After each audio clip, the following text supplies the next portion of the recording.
Kerajaan Singasari, kerajaan yang kuat dalam sejarah Indonesia, muncul pada abad ke-13.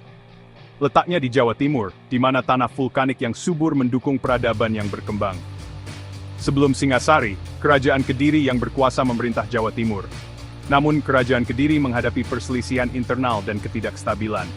Kekacauan ini menciptakan kesempatan bagi kekuatan baru untuk bangkit. Dari sisa-sisa Kediri, seorang pemimpin bernama Ken Arok muncul. Dia adalah sosok yang karismatik dan ambisius. Ken Arok melihat peluang untuk mendirikan kerajaannya sendiri. Melalui manuver politik dan kecakapan militer, ia mengalahkan raja terakhir Kediri pada tahun 1022 Masehi. Kemenangan ini menandai awal kerajaan Singasari. Pemerintahan Ken Arok menandai titik balik dalam sejarah Jawa.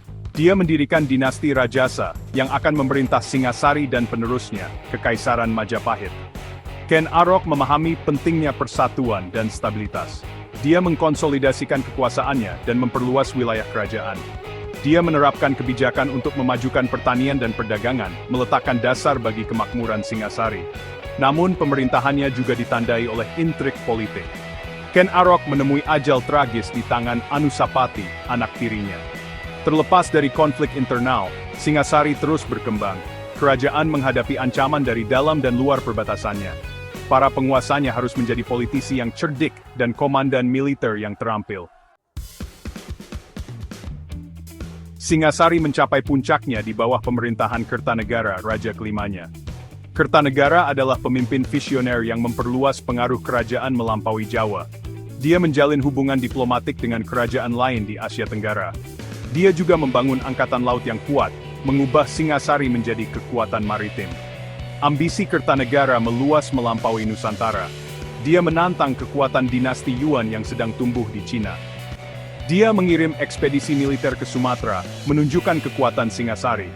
Pemerintahan Kertanegara dikenang sebagai masa keemasan bagi Singasari. Seni, sastra, dan arsitektur berkembang di bawah perlindungannya. Kemakmuran kerajaan menarik para sarjana, seniman, dan pedagang dari negeri-negeri tetangga. Kemunduran Singasari dimulai dengan munculnya Jaya Katwang, penguasa Kediri. Jaya Katwang berusaha mengembalikan kejayaan Kediri. Dia melancarkan serangan mendadak ke Singasari, membuat Kertanegara lengah. Serangan itu bertepatan dengan pemberontakan di Sumatera yang melemahkan pertahanan Singasari. Pasukan Jaya Katwang mengalahkan tentara Singasari dan Kertanegara terbunuh dalam pertempuran.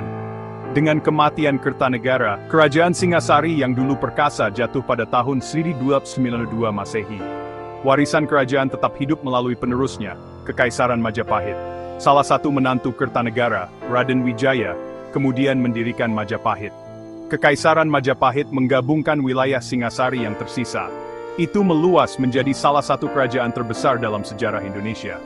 Kejatuhan Singasari berfungsi sebagai pengingat akan ketidakkekalan kekuasaan. Ini juga menyoroti sifat siklus dari kebangkitan Sendingdet Sucit Thambams.